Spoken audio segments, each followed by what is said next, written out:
All right, I'm kicking it at Billboard. Ponz The Don. You can find me on Instagram at PONZOTHADON. Shout out to y'all for having me. You in the lab, Kim? The day in the life, man. Just got here at 524 Studio, ready to knock out this interview. I don't know that. I got baby girl with me.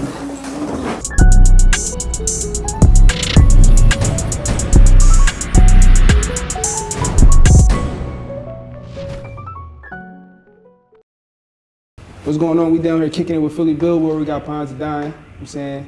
Philadelphia area native, I'm saying. Tell them about yourself. County boy, man. County boy for the door. Good stamp in Philly, but county boy for sure. Definitely got put on from where I'm from. But yeah, I'm here. 524, man. Ponz The Don. So what was it like growing up in your area?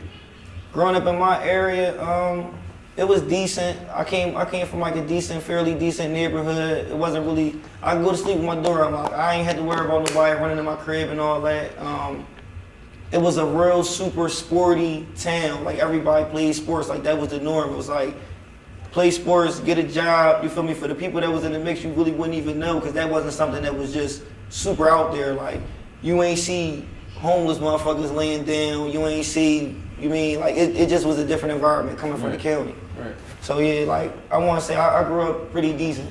Oh, that's cool. What was like some of the influences you had out there or in the city or that? So my influence really came from like knowing what I didn't like. I was never a sports player. All my homies played sports. I don't really got no stories like, oh, I bust your ass in 2K. Like, I ain't never really played a game either. So I just like clothes, like naturally. That was already my thing. Like, whatever I could do to make my school uniform, I got best dressed in school and we wore uniform. That's when I knew I was on some shit outside of school. They respected it that much. Like, I got the same tan fucking Dickie pants on that you got and a collar shirt, and I got best dressed. I'm like, damn, like, the influence was already like that. I'm seeing it. This is before I even had social media to give it like a broader influence. And that's something they say. It's not what you wear, it's how you wear it. You feel me? So you somebody that's how you wear it. You feel me? It's regardless of what you got on. You feel me? It's just how you carry yourself, and to everybody, to the world. What's some musical influences you got as well? Musical influences. I got the typical story. Like, I was raised by my mom. My pop died when I was 8. You feel me? Like, we all crazy, all R&B. You feel me? When it's time to clean up on Sunday, we going Mary J. Blige, we going Keisha Cole, we going everything that you could think typical black mom playlist. I got that. That's in the arsenal from the door. Is it something like is some of the music influencing how you get dressed and like how you are day to day?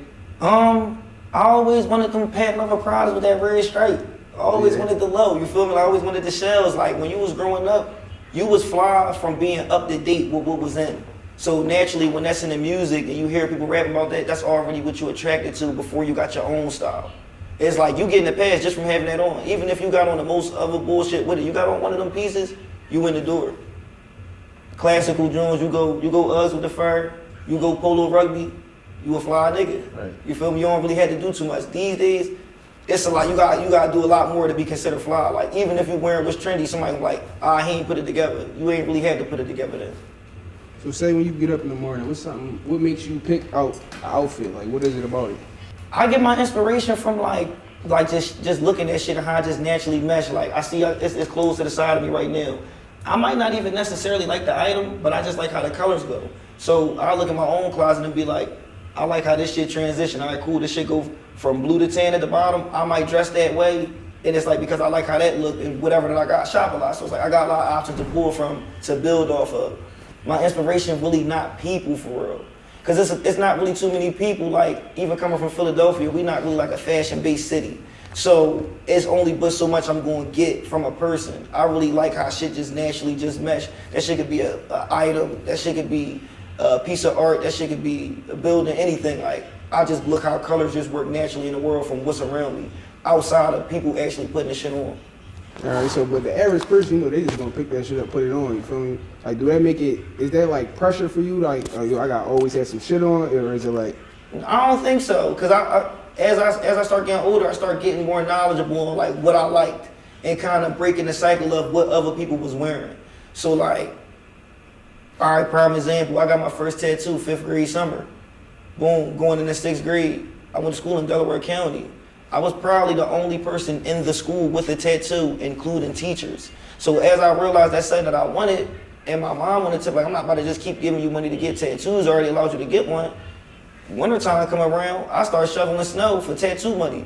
By the time that next spring rolled around, I was wearing the little tank tops from Urban Outfitters. I had tattoos though. I had 2 sleeves by the time I was in 8th grade. This is before this shit was normal for people to have it though, especially growing up in Delaware County. So it's like the average person wasn't going tank top. You feel me? Like I was already giving them that. It was like, you can't even really say nothing because like you know why I'm doing it. Like this is really part of my identity. Like I got a reason to wear it more so. Niggas really wasn't hit up, especially as a kid. So I know you went to Academy Park High School. What was it like for you, I'm saying, growing up there, and how did it contribute to now? Like, by the time I got to Academy Park, what I liked about it was it brought all the other parts of the county together. We in high school now. Everybody goes to their own middle and elementary school, but you kind of like, unless you was really outside, it was really no reason for you to go to another person's neighborhood. Like, you might have knew him through sports, or you might have knew him, like, that might have been your cousin that lived down the road, but naturally, you gonna play with who in your section. You feel me? Like, you don't grow up in North Philly and just all your friends are just down West Philly. Unless your grandma live down there and they just accept you because you somebody's grandson that be around and you a kid, so they gonna send you outside to play. But by the time I got to the park, it kind of like, it got me to understand other parts of the county. It's like, oh, we are similar. Like, it's not like y'all super turned up down there or y'all super weird down there. It's like, whoever you connect with naturally. Whoever you don't, you don't. And it gave you the option to, all right, I was only dealing with these people down my end because we from the same hood. But they not really necessarily my cup of tea. I really like some of the people from down this end. I can merge with them, you feel me? Like, they cool. Or I don't like how they carry and I'm just gonna go ahead and stay home base where I already was running around at. Yeah, and see, the other thing about the county, there's a lot of people in the city right now that's doing some big things on the music scene. What was it like growing up with like people like Shayna, that's at Stack and Starve, and Logan that's here with us at Philly Billboard and 524? How was it growing up with them? They was always stars. Like, they was always ahead of where they was at. Like, the county kind of like Philly to LA is the county to Philly. Like, the county was always late unless you were hip. You feel me? Like, the city's always gonna get it first. They always know what's going on before the county. So unless you had friends that was running around doing certain things, because that's not how we grew up, you would just be totally out the loop. Logan actually grew up on my block. Like, this was real life, my next door neighbor. Like, it's not even like we've recognized who each other was as we got older. Like, I'm heavy. I could peek my head out the door, see him taking his trash out. Yo, bro, what's up? You feel me? Like, so now to see him doing that, it's like, dang, that's fire. He always been like that. And it was like, every time I seen him, what he got, Logan might got like 2 years on me. He might got like 2 years on me, maybe 3. He was always on the go. He was never somebody that I just see in the neighborhood just chilling. And granted, I was never running around with him, but I respected what he was doing always. You feel me? Like, he always was on something different than what we was on in the neighborhood. So I thought that was decent, like, and he's still actively doing it. Ain't even like he tried it didn't work. He's still doing the shit to this day, so. Right, still hustling, still grinding. Yeah, that was a good one. Also, you know, I heard you say that, like, Philly not known for its brand, its brands and fashion. But now, in the past, like, 2 to 3 years, you're seeing more brands, you know, pick up traction and celebrities wearing it, artists wearing it. What do you think is bringing that, to? Pandemic. Yeah, pandemic. Pandemic. You got a lot of free money to try some shit. And we live in a day and age where you can be anything that you want to be. So even if you don't necessarily want to be a clothing entrepreneur, you're going to try it because it's safer. And you see that it's actually working for other people. Like, at a point in time, I was working on 52nd Street, Banni Peru. Pandemic, it was hitting the lid. Like, I'm talking about, I'm seeing a store on 52nd Street. And I grew up in the era of you do not shop on 52nd Street. The store made it cool to come down and be like, yo, I'm gonna do somebody grab something to wear. Right. I'm seeing the store do a dub a day. You feel me? Like, legally. I'm seeing the store do a dub a day. Like, niggas is in and out the store, in and out the store, in and out the store. Jumping. This is free money though, and not only when they come in the shop, they wearing other people's shit. So now, it's so much free money being circulated, you don't have to decide, do I wanna spend with him or do I wanna spend with him? I'm supporting everybody. So even a lot of people that got these stories where they be like, I always supported the city, that's kind of even new for them now too, because you just had money that I'm gonna go Paradox, I'm gonna go Banni, I'm gonna go Lavello. You just exploring. You feel me? You just exploring shit for the sake of that you just can do. So yeah, I feel like the pandemic is that's the cause of that. Like, everybody really turning up on a branding tip, and you don't have to half-ass yourself. You got more leverage than the average person. You feel me? Some people wasn't scared to go for 60s and 70s. Everybody ain't go for 10s and 15s. Right. You got $60,000, bro. Like, so now even when you saying like celebrities got it on, you look like a celebrity. You're catching the eye. You're wearing. You got the same fucking chain as Lil Baby. This shit is crazy. Like, what would not make him want to? It's like, well, who is this person? You feel me? Then it's free money. So imagine if you already had some pay put up. It's gonna put you all the way ahead of the game. Right. But it's not gonna last if that's really not something what you really love and you passionate about. Like, a lot of people get ahead, but it's not about being ahead, it's about staying ahead. Mm-hmm. A lot of brands that came out during the pandemic, they nowhere to be found right now. Ain't dropped nothing. You ain't heard from them. It's only a select few that really care for this shit that it's like they still relevant in. That's what they wanted to do. Right. This is what it was meant. I'm talking about the biggest brands that you could have liked. Like, where are they at right now? Right. This shit don't even look the same. They ain't even marketing this shit the same. Shit is slowed down. Everything's back to reality. Niggas is, do I want to get fly or do I want to keep the lights on in the crib? Right. Before it wasn't no option. It was like, I know the lights gonna be on. I'm cool. You can only imagine. You go to the casino with a free $5,000. You hit off $1,000. I'm back. Yeah. Even if you lose the whole shit, people they go on unemployment next week. They know they check about to hit next week and all. Yeah, I just took it. I don't give a fuck. I'm back. There's no way you can fuck no money up. This shit is coming back. Like, this shit we in a fake world. For sure. Being though you was around Will at Banni Peru and seeing the growth and everything, now he on the bigger and better things, having his hookah lounge and all that. How was that inspiration to you as well? Yes, it was inspiration to me. It was fun in the beginning because it was like somebody respects your craft of like what you do. You feel me? Like, and what's funny is when I was having my first daughter, I had reached out to him. And I just asked him, did he make kid clothes? I'm like, okay, your dad is somebody that get dressed. This is already what I'm instilling in the baby. Like, I'm telling my girl, like, listen, daddy get dressed. Who's somebody that I can support in the city that's not like regular clothes on the Old Navy children's place? I reach out to him and I ask him like, yo, do you make kid clothes? He on super high horse time at this time. He give me like a super blunt joint, like, I don't even make that. I'm like, all right, you feel me? I don't say nothing. Mm-hmm. Couple months down the line, I don't know like how I ended up landing on his desk. He ended up saying like, he ended up DMing me like, yo, I want to use you for a visual. Now at the time, I'm cooking in Westchester. I'm cooking at the Dining Theater in Westchester, right? Boom, it's an AMC, all the way up Chad's Ford. I get a DM, he like, yo, I want to use you for this shoot, for this video. So I'm like, I got work, you feel me? Like at this time, I'm not even on the tip, like I'm about to leave where just to do that. So it was like, shit gotta make sense. Right. So he hit me with the like, whatever you gonna make at work, I'm gonna just give you double. So I'm like, all right, bet. Tell my job, yo, I need somebody to cover me, and it's more fun, I'm about to get some money for some shit that I already like to do anyway, right?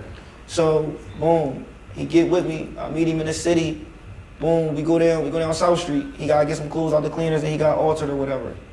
He pays me before we even leave to go to New York. I could've jumped out while he in the cleaners, burnt him, anything. You feel me? Like, get back in the car. This the first time I ever met him. We take the trip, we go up to New York.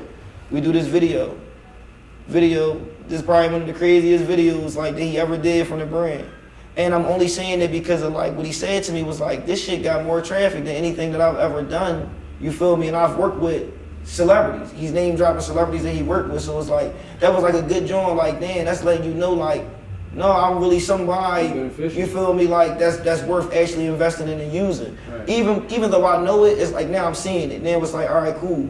And I'm able to really say that because he's saying the shit to me. Like, he ain't saying it for no reason. So from there, he was like, yo, what days do you work your other job? Because he's understanding that he wants to get a storefront. I'm like, other job? I ain't never tell you I had 2 jobs. That was his pitch to ask me, like, come work at the store. Right. And I'm like, all right, fuck it. So I was the first employee at the store or whatever, and that shit just went from there. Stayed down to some days the store wasn't making no money. Like, he a brand new store on the block. But he got a vision though. And I'm on the tip like, all right, fuck it, we gonna build. I ain't never leave my other money I was making. So it's like, whatever I do make over there, that's extra. I'm already cool because I got a job anyway. Right. So, yeah, that's how that went. Did you ever think about getting your own brand? I did. But then I really understood, like, my mind just be too all over the place for a specific brand. Like, I probably would just make, like, one-on-one shit. Like, you can see me today dressed like this. Next day, you see me with a suit on. Next day, you might see me with a fucking worker's overall on and some Timbs. So it's like, my mind moved too much to be focused just on one thing as far as branding goes. And I always like that. I always got, like, a vision, you feel me? Like, so I can work with 5 people at once and be giving them different ideas and be getting paid 5 times as opposed to being on my own time and only getting paid once because clothes come out in seasons. Right. If I'm only in the spring season It's not like I can get wintertime money, whereas though somebody might be ready to design for winter. All right, cool. Let me go ahead and pitch you this shit. You gonna pay me for it. You gonna pay me for it. You gonna pay me for it. I'm getting 5 checks on top of still working. Right. And I keep on like saying like work. I never had a problem with a job. You feel me? Like I never had a problem going and working. Like that's just I'm cool. Like all right, I'm not a shy worker either. Like all right, the nigga that's going. I'm getting some bread off the streets and really I'm sneaky clocking in. So I be really trying to push that. Like as cool as people think I am. Ponz got a job. Ponz The Don, he got a job. Yes, elaborate on your job, like you saying, being that you cooking chef, like. So boom, it was a coach in my neighborhood. His name Ray. He was actually he was a general manager at the time. He ended up moving up to senior manager at that 9 theater. And one day he just asked me, like, I guess it was like a comfortability thing, or like he is super decent community bull. So he was just hiring. He was just giving people an opportunity to get a job, I guess, you feel me? Like, he felt like he should just reach out to me. So I seen him one day, like, yo, I work up here. And I was just like, I kind of like put it off to the side. And I just asked him, like, are you still up there? I'm gonna get this shit a shot, see what that shit talking about. If you can read, you can cook. If that shit say cook for 5 minutes, cook that shit for 5 minutes. Don't even try, don't do 3, don't do 4, don't do 6. You feel me? Like, now, once you get your own groove, you can kind of start finessing, but whatever that you read and it say, that's one of them things you gotta be hands-on. You gotta see somebody do it, you feel me? Then from there, it was like, I can do this shit. Now, movie theater, you might got a theater that seats 200 people. All right, let's say a Marvel movie out. That shit hitting the lid. They seating 3 theaters that's holding 200 people. Movie only might be 2.5 hours. You gotta get 600 people they shit in 2.5 hours. Granted, it's not intricate because it's not like super fancy food, but it's like, man, you gotta really get that shit done. So I understood, like, if you can do this shit, like, all right, cool, you done made it through the ranks. And my whole thing was, as long as I ain't last, if I ain't the worst one, I'm cool. If I was just bullshit, I probably be like, yeah, no, I'm cool. There was people in there that been cooking all their life, they was shitty, so I'm like, all right, bet, I can fuck with it. Yeah, man. So I done seen you do a bunch of shit outside of, you know, just styling artists as well. I'm saying that's something I seen you come across with. Some of the artists you work with. Baby Quad, work with him. Decent young boy, energy always through the roof. You feel me? Like Skrilla, Mamba Cinco, his camp reached out to me. They did like a little poll. That was cool. That should be kind of sporadic though. Like, it be some people that just be regular people. Like, I got an event to go to. Do you got this? And I'm happy. Like, I shop a lot, and I get gifted like a lot of shit because they already figure like. This is why I always had to be kind of really stern on the number once I realized the influence, because it's like, if you got 50 shirts in 5 colors that you selling for $60, it costs you nothing to give me a shirt for free. Right. So if I tell you that I need $300, it's like, you can't even scratch your head about that because I'm getting ready to sell your inventory out. I'm getting ready to make motherfuckers real life come buy this shit from you. Like, you about to make thousands of dollars off of $300. So that's when I really start understanding, like, you gotta really make people respect your number, because this shit is hard. Like, we ain't got no real decent relationship to where it's a one hand watch the other joint.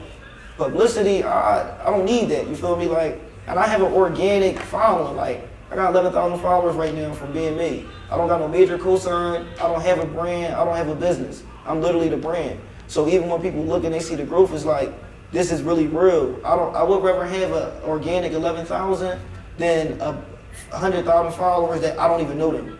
You feel me? They just there just to look. You haven't even been on social media long, right? I made an Instagram at the end of 2016. 2016? That's late for Instagram. Right. You feel me? Like, and for me to not have been doing anything to really push, like, all I'm doing in the beginning, I took a lot of pictures in the mirror because I'm a super by myself person. Like, I don't really like the mesh worlds, like, y'all my homies for this, y'all my homies for that, because this niggas gonna be niggas once they collide. Like, whoever can get over, gonna get over. Everybody not, it's decent when you see a group of genuine people, but that ain't really what the case gonna be when you keep on trying to mix and match friends or crowds or whatever. So all my pictures on the grades to be mirror right here. All right, cool, that's just to get my outfit off. And I'm like, my page like a whole bunch of selfies. Like, I need this shit to really kind of like look like something if I'm going to get my fit off. Now it's just strangers. I'm outside moving around. Yo, can you take my pic for me? It's the city though. It's weird. Motherfuckers might be like, oh, I'm not taking your picture. I'm getting my fit off today. I don't care that you said no. Hey, excuse me before I take my picture. Yeah, thank you. Yeah, these ones look good. They shitty. All right, go ahead. Boom. Ask the third person. This is what I'm doing just to capture my shit. You feel me? As me building, like, I'm presenting myself to the world. So it's like, now we got to the point where it's just I'm shopping at certain stores, I'm getting cool with the staff, Laughs on the Hammer. It's so funny that my man actually showed me Laughs on the Hammer, and I got a crazy relationship with a lot of people that's in there, like all the staff. And he don't even really shop there that often. He just showed the shit to me, and I kind of capitalized off of finding out what it was. It's a black couch in the back of Laughs on the Hammer. I always loved their lighting.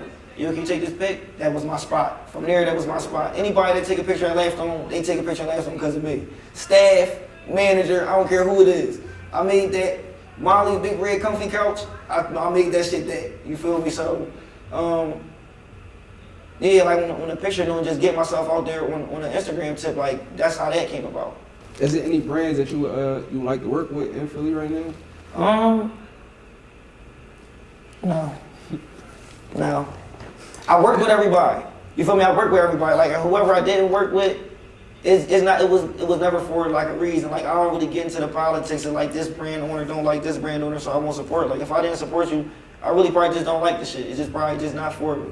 You feel me? Like I'm trying to think like brands that I really do like in the city. I like Yuri. This shit called That's Yuri. He make a lot of crazy pieces, but his pieces are like silhouette based. It's not more so like words in your face. It's like the structure of the garments is fire to me. I like this girl. Her brand is called Assignment A. She's from Philly, but she lives in California. That's like another joint. Her shit is fire. I'm trying to think like who else in the city. That's really it right now. You feel me? Like what would feel, how they feel. They glad to feel like that. Like you should have put out some shit that was fire because I'm a real life supporter. Like I really supported everybody in the city. Like it's nobody that you could really name that I really just didn't never support. There's only 3 names that I can think off the top of my head that I did support. Like I never wore nothing from Lavello. I never wore nothing from Milano. I never wore nothing from Belargo. But it just was like at the time, it just wasn't my speed. It was just all them 3 brands I just named. This logo is like the name across the joint. Like I need some shit. You feel me? Like I don't even have no logos on right now. Like everything is just it's a detail type of thing. Like so yeah. I can say I respect a lot of people who hustle in the city, but I don't respect their creativity. A lot of people in the city, they can get money, they got a good cult following, whatever that they drop, people are going to buy from them, and I think that that's decent. That's a great thing to be able to have a hold on a group of people that they going to get your bills paid every month from your craft and what you putting out. But creatively though, it's like, it's not really showing me like, I can grab it for the sake of saying that I'm supporting, but it's like, why would I waste my money doing that? What am I proving to you that I'm supporting you for and it really don't fulfill what I'm really trying to do? You feel me? Like, I would never pop out in it. I would wear it if I'm running around, throw it on. Once I wear it, you let your girl go fucking food shopping at the market with this shit. Like, sir, you'll be, put that down. That's some shit. I don't give a fuck what you talking about. Go ahead and put that down. A lot of that other shit just be throwaways. So it be like, I feel like the city right now doing a lot of cash grabs. They just putting shit out for the sake of just putting it out. Like, you feel me? All-time night cruise. Like, and I understand like capitalizing off of like how the world running. I'm pretty sure people got Valentine's Day merch coming out. People got Eagles merch right now. But it's like, are you really staying true? Like, the brands that you wear, honestly, I'm kind of cool off of shopping with people that's not fly. Like, you don't even dress up and you trying to dress me. You don't even wear your own shit. When you sell out all of your inventory, like, you will go spend with another designer. It's like, if your shit is really that hot, you gonna put it on. Mary wears a Mary. You feel me? Like, Raph wear a Raph. These motherfuckers that design this shit, they wear from their own brand. So it's like, yeah. I'm kind of cool off of the designers that they don't even put it on themselves. It's like, what are you really trying to get me to do? You feel me? What are you doing? I'm saying I've seen you doing shoots for magazines and stuff. Can you elaborate on that as well? So working with Banni Peru, I got a placement in GQ. You feel me? I got a placement in GQ for a few months, like different months or whatever. I done Essence Magazine, Best Dressed Black Creative. That was like, it was so crazy with that because it was like, if I didn't take a picture at that time, I would have missed the deadline of whatever the outfit was that they liked for that time frame. So, and I'm super support black business, boy, that when I got the win, it was already, Essence Magazine already like a black magazine, and I was wearing somebody's shit that was a black designer. So it was like, a win for me was a win for them too. I got picked up by Adidas. I got 3 features on the Adidas app, on the Confirm app. My first feature actually was on the act with my daughter. We both had on Sean Witherspoon sneakers. I just tagged him like on some regular shit, and like Adidas ended up writing me like, "Do we have your consent to put your picture up on the app?"